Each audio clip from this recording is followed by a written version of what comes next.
Hello friends, welcome back to our YouTube channel. तो आज की इस वीडियो में हम डिस्कस करेंगे पैथोलॉजी सब्जेक्ट की यूनिट सेकंड स्पेशल पैथोलॉजी, जिसके अंदर हम एक इम्पोर्टेंट सिस्टम है उसको कवर कर रहे हैं। तो इम्पोर्टेंट सिस्टम की सीरीज में आज का हमारा टॉपिक है क्रोनिक ब्रोंकाइटिस, जो कि एक इम्पोर्टेंट टॉपिक है आपके पैथोलॉजी एग्जाम के बेसिस से। तो इस वीडियो के अंदर हम डिस्कस करेंगे कि क्रोनिक ब्रोंकाइटिस है वो क्या होता है, प्रॉपर इसके नोट्स के साथ, जो कि आपके बीएससी नर्सिंग थर्ड सेमेस्टर और फोर्थ सेमेस्टर के एग्जाम के बेसिस से बहुत ही इंपॉर्टेंट टॉपिक है। तो फर्स्टली बात करते हैं कि क्रोनिक ब्रोंकाइटिस है उसकी क्या डेफिनेशन होती है। Chronic bronchitis is long term inflammation of bronchial tubes which is characterised by cough with sputum for at least 3 months in a year for consecutive 2 years। तो क्रोनिक ब्रोंकाइटिस एक long term inflammation होता है bronchial tubes का, जिसे हम characterise करते हैं जब कोई पर्सन होता है उसके स्पुटम के साथ में कफ आए। तो कफ भी कब आए, कम से कम 1 साल के अंदर 3 महीने तक पर्सन है उसके कफ आना चाहिए, और ये प्रोसेस है ये ऑलमोस्ट 2 साल तक चलनी चाहिए। नॉर्मली मैं आपको बता देता हूँ सिंपल वर्ड्स में कि क्रोनिक ब्रोंकाइटिस है वो क्या होता है। अगर किसी को लगातार 2 साल तक हर साल 3 महीने से ज्यादा स्पुटम के साथ यानी खांसी के साथ में बलगम यानी कफ आता, तो हम उसे क्रोनिक ब्रोंकाइटिस है वो बोल सकते हैं। डेफिनेशन के बाद में हम बात करते हैं कि जो क्रोनिक ब्रोंकाइटिस होता है उसके कौन कौन से कोज होते हैं। फर्स्ट आता है सिगरेट स्मोकिंग, मेन कोज। तो क्रोनिक ब्रोंकाइटिस का सबसे मेन कोज होता है स्मोकिंग। स्मोकिंग से क्या होता है कि लंग्स के अंदर है वो इरिटेशन होती है, जिससे इन्फ्लामेशन भी हो सकता है। सेकंड है एयर पोल्यूशन। पोल्यूटेड एयर के अंदर डस्ट होती है और हार्मफुल गैसेज होती है, जो क्या करती है ब्रोंकाई उसको डैमेज कर सकती है। थर्ड है केमिकल फ्यूम्स एंड डस्ट। तो इसका मतलब है कि कोई केमिकल वाली फैक्ट्री है उसके अंदर जो काम करने वाले पर्सन्स होते हैं, तो वो रेगुलर केमिकल है उसके कांटेक्ट के अंदर आते हैं, जिससे क्या होता है कि वो उस केमिकल को इनहेल कर लेते हैं और जो लंग्स होता है वो उस केमिकल से डैमेज हो जाता है।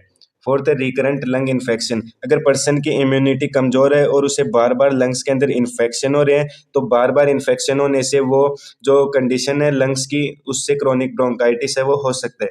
फिर आता है हेरिडिटरी फैक्टर्स। कुछ लोगों में फैमिली की वजह से टेंडेंसी होती है रेस्पिरेटरी प्रॉब्लम्स की, जैसे कि क्रोनिक ब्रोंकाइटिस है वो उनके अंदर देखने को मिल सकता है। कोजेज के बाद में बात करते हैं कि जो क्रोनिक ब्रोंकाइटिस है उसके कौन कौन से रिस्क फैक्टर होते हैं। तो फर्स्टली आता है ओल्ड एज।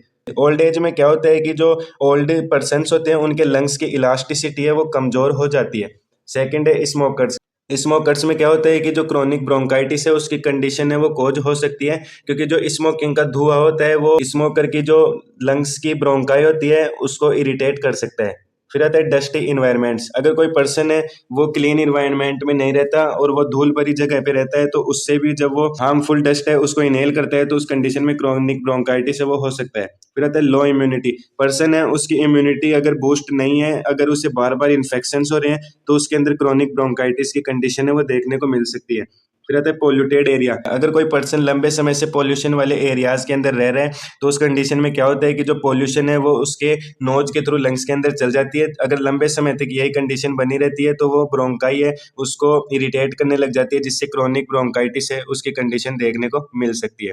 रिस्क फैक्टर के बाद में हम बात करते हैं कि जो क्रोनिक ब्रोंकाइटिस होता है उसका पैथोजेनेसिस क्या है, यानी कैसे वो बॉडी के अंदर फैलती है।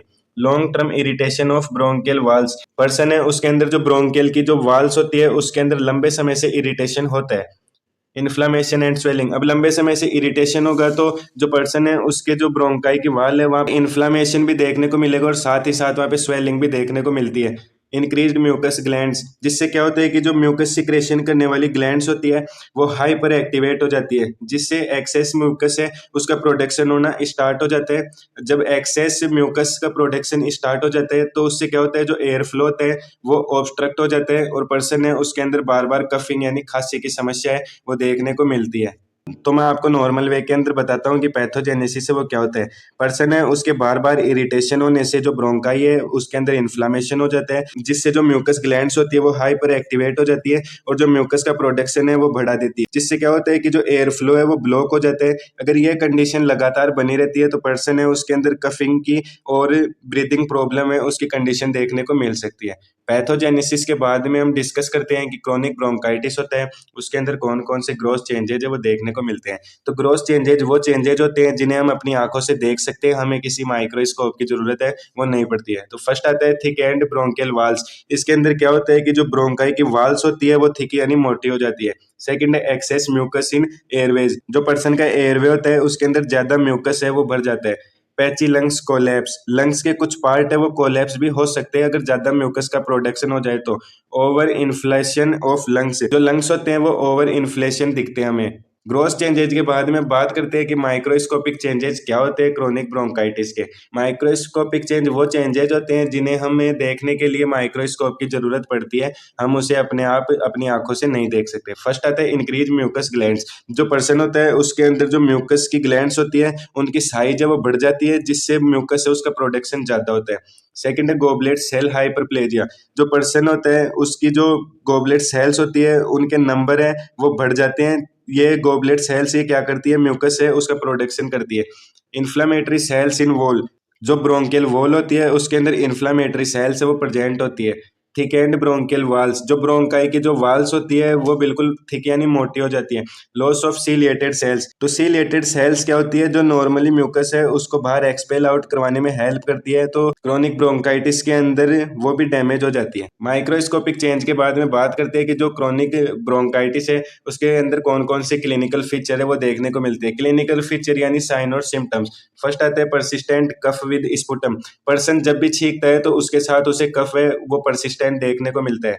सेकंड है वीजिंग साउंड, जो पर्सन होता है उसे वीजिंग साउंड है वो सुनाई देती है। वीजिंग साउंड क्या होती है, एयर पासेज नैरो हो जाने से जो साउंड आता है जिस उसे हम वीजिंग साउंड कहते हैं। शॉर्टनेस ऑफ ब्रीथ, पर्सन है उसे डिस्निया की कंडीशन हो जाती है जिसके अंदर उसे ब्रीदिंग डिफिकल्टी भी हो सकती है। फटीग एंड चेस्ट टाइटनेस, जब म्यूकस का प्रोडक्शन बहुत ज्यादा बढ़ जाता है तो उस कंडीशन में पर्सन है वो थका हुआ महसूस करता है और उसकी जो चेस्ट है वो भी टाइट लगती है। Cyanosis in severe cases, person है उसके अंदर साइनोसिस की भी कंडीशन देखने को मिल सकती है सीवियर केस के अंदर। तो साइनोसिस क्या होता है, साइनोसिस के अंदर जो बॉडी होती है उसको प्रॉपर ऑक्सीजन की सप्लाई है वो नहीं हो पाती है, जिससे मोस्टली जो लिप्स होते हैं और जो नेल्स होते हैं वो ब्लू कलर के हमें दिखाई देने लगते हैं। क्लिनिकल फीचर्स के बाद में हम डिस्कस करते हैं कि क्रोनिक ब्रोंकाइटिस होता है उसके कौन कौन से कॉम्प्लिकेशंस होते हैं। फर्स्ट है सीओपीडी, पर्सन उसके अंदर सीओपीडी की भी कंडीशन है वो देखने को मिलती है। सेकंड है एम्फाइसीमा, पर्सन है उसकी जो एल्वियोलाई है वो टूट जाती है और जो एयर है वो प्रॉपर सर्कुलेट नहीं हो पाती है। थर्ड है रेस्पिरेटरी फेलियर, लंग्स है वो प्रॉपर ऑक्सीजन सप्लाई है वो नहीं कर पाते हैं, जिससे जो पर्सन होता है उसके अंदर रेस्पिरेटरी फेलियर के चांस है वो बढ़ जाते हैं। फोर्थ है कोर पल्मोनेल, कोर पल्मोनेल का मतलब होता है राइट साइड का जो हार्ट होता है वो इनलार्ज यानी बड़ा हो जाता है। बड़ा क्यों हो जाता है, क्योंकि उस हार्ट के ऊपर जो लंग्स है उसका प्रेशर पड़ता है। फ्रीक्वेंट इन्फेक्शन, पर्सन है उसके अंदर बार बार इन्फेक्शन है वो देखने को मिल सकते हैं, क्योंकि जो पर्सन होता है उसकी इम्यूनिटी है वो वीक हो जाती है क्रोनिक ब्रोंकाइटिस में। कॉम्प्लिकेशंस के बाद में अब बात करते हैं कि जो क्रोनिक ब्रोंकाइटिस है उसका कैसे हम डायग्नोस करते हैं, जिसमें फर्स्ट आता है चेस्ट एक्सरे। तो चेस्ट एक्सरे करने से क्या होता है, जो लंग्स के अंदर कंजेशन हुआ है और जो ब्रोंकाई की वॉल थिक हुई है वो दिखाई देती है। सेकंड है स्पुटम एग्जामिनेशन, पर्सन है उसका स्पुटम एग्जामिनेशन भी करते हैं, जिससे जो बैक्टीरिया होता है इन्फेक्टेड उसका पता लगाया जा सकता है। थर्ड है pulmonary function test, pulmonary function test में क्या करते हैं, जो एयर फ्लो होता है उसका जो ऑब्स्ट्रक्शन हो गया तो उसके लेवल को चेक करते हैं कि कितने % है वो एयर फ्लो ऑब्स्ट्रक्ट हुआ है। फिर आता है blood test increase RBC count, जिस पर्सन के अंदर क्रोनिक ब्रोंकाइटिस की कंडीशन क्रिएट हो जाती है तो उसका ब्लड टेस्ट के अंदर जो उसकी आरबीसी सेल्स है वो इंक्रीज देखने को मिलती है। डायग्नोसिस के बाद में हम बात करते हैं कि जो क्रोनिक ब्रोंकाइटिस है उसे हम कैसे ट्रीट कर सकते हैं। फर्स्ट है स्टॉप स्मोकिंग, पर्सन है उसे स्मोकिंग नहीं करनी चाहिए, जो कि एक सबसे इंपॉर्टेंट स्टेप है क्रोनिक ब्रोंकाइटिस का ट्रीटमेंट करने के लिए। सेकंड है ब्रोंको डायलेटर, तो ब्रोंको डायलेटर क्या करते हैं, जो एयरवे होते हैं उनको ओपन कर देते हैं या डायलेट कर देते हैं। फिर आता है कोर्टिकोस्टेरॉइड्स, जो ब्रोंकाई के अंदर इन्फ्लामेशन हुई है तो उसे कम करने के लिए हम कोर्टिकोस्टेरॉइड्स है उनका यूज करते हैं।